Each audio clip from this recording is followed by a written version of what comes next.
السلام علیکم ورحمۃ اللہ وبرکاتہ۔ ان الحمد للہ الذی لم یتخذ ولدا ونصلی علی رسولہ الکریم، اما بعد۔ ناظرین، تفرقہ کی جڑ تقلید یعنی کہ اندھی پیروی کے موضوع پر یہ والیوم نمبر ہے 3۔ پہلے والیوم میں ہم نے تقلید کی تعریف، اس کے لفظی اور اصطلاحی معنی پڑھے اور مقلد کا دلائل شریعہ یعنی قرآن و سنت کے ساتھ سلوک اور طرز عمل دیکھا، اور یہ پڑھا کہ محمد کریم صلی اللہ علیہ وسلم کی اطاعت کو تقلید نہیں کہا جاتا، اور نہ ہی مولوی یا مفتی صاحب سے مسئلہ پوچھنے کو تقلید کہا جاتا ہے۔ اور دوسرے والیوم میں ہم نے پڑھا کہ تقلید صرف اجتہادی مسائل میں کی جاتی ہے۔ مفتی صاحب کا یہ کہنا، یہ ہم نے پڑھا۔ آج ہم یہ پڑھیں گے کس پر تقلید کرنا واجب ہے، کس پر نہیں۔ مفتی صاحب لکھتے ہیں، مکلف مسلمان دو طرح کے ہیں، ایک مجتہد، دوسرے غیر مجتہد۔ مجتہد وہ ہے جس میں اس قدر علمی لیاقت اور قابلیت ہو کہ قرآنی ارشادات و رموز سمجھ سکے اور کلام کے مقصد کو پہچان سکے، اس سے مسائل نکال سکے، ناسخ و منسوخ کا پورا علم رکھتا ہو، علم صرف و نحو و بلاغت وغیرہ میں اس کو پوری مہارت حاصل ہو، احکام کے تمام آیتوں اور احادیث پر اس کی نظر ہو، اس کے علاوہ ذکی اور خوش فہم بھی ہو۔ دیکھو تفسیرات احمدیہ وغیرہ، جو کہ اس درجے پر نہ پہنچا وہ غیر مجتہد یا مقلد ہے۔ غیر مجتہد پر تقلید ضروری ہے، مجتہد کے لیے تقلید منع ہے۔ مجتہد 6 طبقے ہیں، یہ 6 طبقات مفتی صاحب نے وضع کیے ہیں اور بیان کیے ہیں مجتہدین کے۔ اب مجتہدین کی ان 6 اقسام کی مفتی صاحب نے تعریفیں بھی بیان کی ہیں کہ وہ کس کس چیز میں کیا کیا اجتہاد کرتے ہیں۔ ناظرین، اجتہاد کا مطلب ہے غور کرنا، گہرائی میں جانا، ڈبکی لگا کر کسی خزانے کو، کسی معلومات کو نکال کر لانا۔ اجتہاد ہماری اصطلاح میں، دین کی اصطلاح میں، ان مسائل میں ہوتا ہے جن کا حکم قرآن و حدیث میں ہے تو صحیح، لیکن اس کی کلیئرنس نہیں ہے، مطلب اشارے میں ہے، دلائل کو ملا کر قرآن و حدیث کا علم رکھنے والا، عربی لغت پر عبور رکھنے والا ان میں غور و فکر کر کے اجتہاد کرتا ہے اور اس مسئلے کے لیے فتویٰ نکالتا ہے، یہ اجتہاد ہے۔ روز نئے مسائل جنم لیتے ہیں، جنم لیتے رہیں گے۔ اس بات کا یہ صاف مطلب ہے کہ اجتہاد کرنے کے لیے مجتہدین بھی قیامت تک رہیں گے اور ان کا رہنا ضروری ہے۔ اور اس بات سے یہ بھی معلوم ہوتا ہے کہ ائمہ اربعہ رحمہ اللہ علیہم اجمعین کا جو اجتہاد تھا وہ نہ تمام تھا، نہ مکمل تھا۔ لہذا یہ کہنا کہ صرف وہی 4 مجتہد ہیں، یہ بات غلط ہے، جو کہ عام مقلدین کا عام فہم ہے۔ اور اس بات کی ترجمانی مفتی صاحب کی اس 6 طبقات کی تقسیم سے بھی ہوتی ہے کہ مجتہدین صرف ائمہ اربعہ نہیں تھے، ان کے بعد بھی مجتہد آتے رہے۔ ناظرین، اجتہادی مسئلہ جب درپیش ہوتا ہے تو قرآن اور حدیث میں غور کر کے اس کے لیے فتویٰ نکالا جاتا ہے۔ آج نماز کے اندر ہی موبائل کی رنگ ٹون بجتی ہے، میوزک بجتا ہے، اس کے لیے کیا کرنا چاہیے؟ نماز کو جاری رکھنا چاہیے، وہ ٹون بجتی رہنی چاہیے، یا پھر موبائل کو جیب سے نکال کر اس کو ٹرن آف کر دینا چاہیے، بند کر دینا چاہیے؟ یہ بھی ایک اجتہادی مسئلہ ہے، کیونکہ امام ابو حنیفہ رحمۃ اللہ علیہ اور دیگر ائمہ ثلاثہ کے دور میں یہ مسئلہ درپیش نہیں تھا۔ انہوں نے خواب و خیال میں بھی نہ سوچا تھا کہ موبائل بھی ہوگا، اس کی رنگ ٹون بھی بجے گی۔ انہوں نے خواب و خیال میں بھی نہ سوچا تھا کہ جہاز ہوں گے، ان کے اندر لوگ نماز پڑھ سکیں گے۔ انہوں نے کبھی نہیں سوچا تھا کہ الیگزینڈر گراہم بیل فون کو ایجاد کرے گا اور لوگ ہزاروں میل سے اپنے خواہش کے مطابق اپنے عزیز و قارب یا پھر اپنے مطلوبہ انسانوں سے بات کر سکیں گے. اس طرح کے سینکڑوں مسائل ہر دور میں، ہر صدی میں رونما ہوتے رہتے ہیں اور ہوتے رہیں گے قیامت کی صبح تک. امام ابو حنیفہ رحمۃ اللہ علیہ نے اجتہادی مسائل کے جو فتوے ہیں وہ کہاں سے دیے؟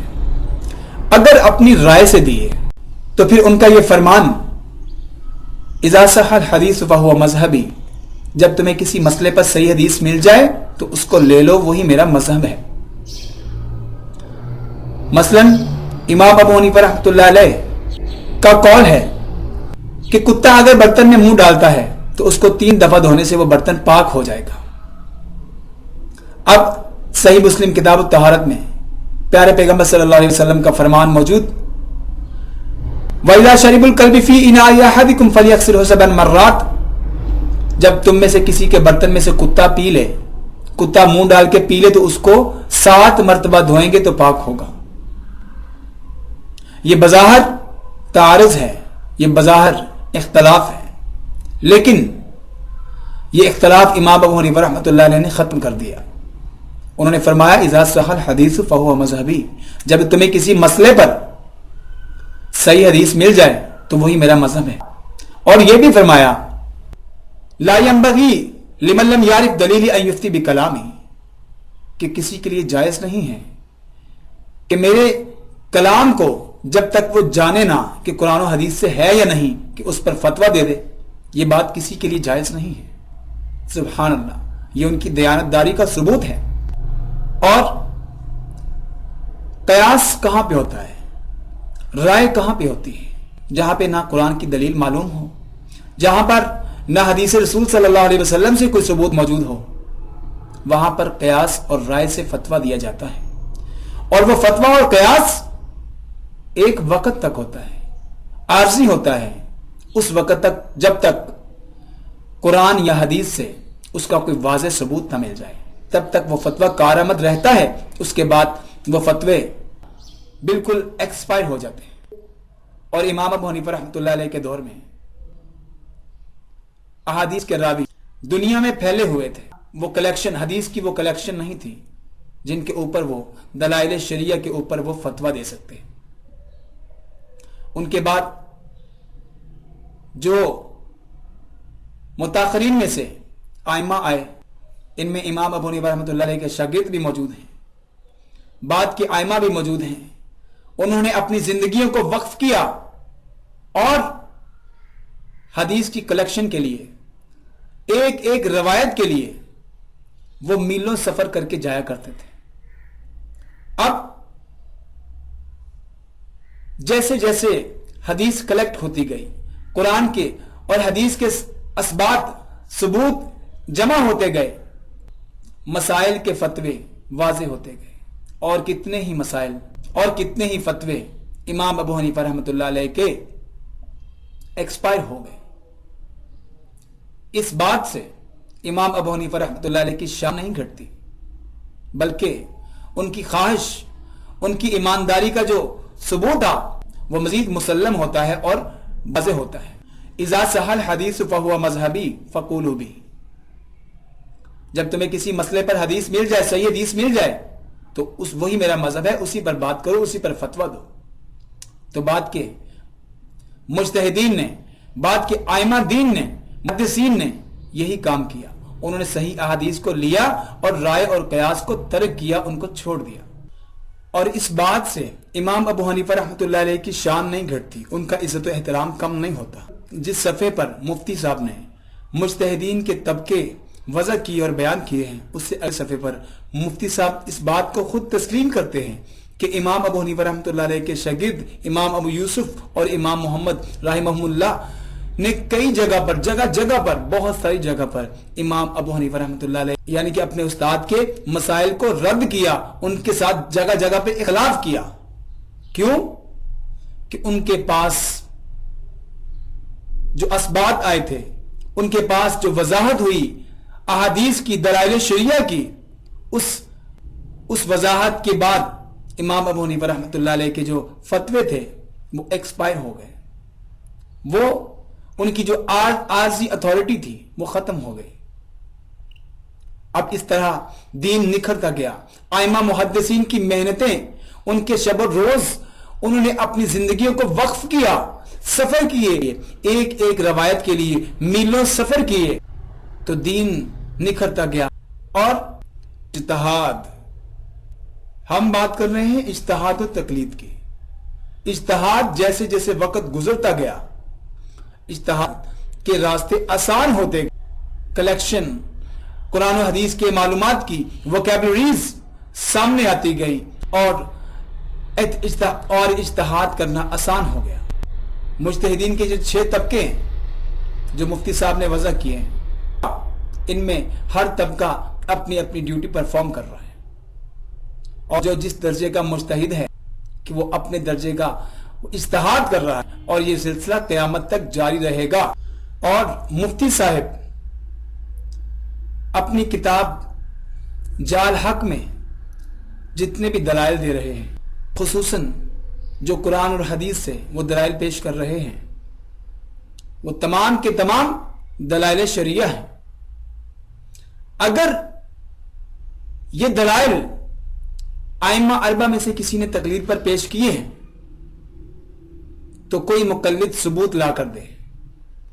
اور یہ بات حقیقت ہے کہ ان ائمہ نے اپنی تقلید کا حکم نہیں دیا، اپنی تقلید کی تعلیم اور تبلیغ نہیں کی، بلکہ کہا قرآن و حدیث سے لیجئے، اپنے مسائل قرآن و حدیث سے دیکھیے. ائمہ اربعہ کے اقوال انشاءاللہ آگے کسی والیوم میں پیش کیے جائیں گے انشاءاللہ. لیکن میں بات کر رہا ہوں مفتی احمد یار خان نعیمی کی، کہ انہوں نے جتنے بھی دلائل دیے وہ قرآن و حدیث سے دیے. میں ثبوت نہیں کہہ رہا، دلائل کہہ رہا ہوں. قرآن و حدیث کی آیات سے انہوں نے جو تقلید پر استدلال کیا، یہ محض اجتہاد ہے. وہ دلائل شریعہ بھی پیش کر رہے ہیں، اپنے آپ کو مقلد بھی کہہ رہے ہیں. یہ متضاد قول ہیں، یہ باتیں آپس میں میچ نہیں کرتی. اگر آپ مقلد ہیں تو وَأُولِي الْأَمْرِ مِنْكُمْ، یہ تو آیت قرآن کی ہے، اس میں اللہ نے تقلید کا حکم دیا ہے. یہ آپ یہ کہہ رہے ہیں، آپ یہ بات کہتے ہیں کہ اللہ تعالیٰ نے اس آیت میں تقلید کا حکم دیا ہے.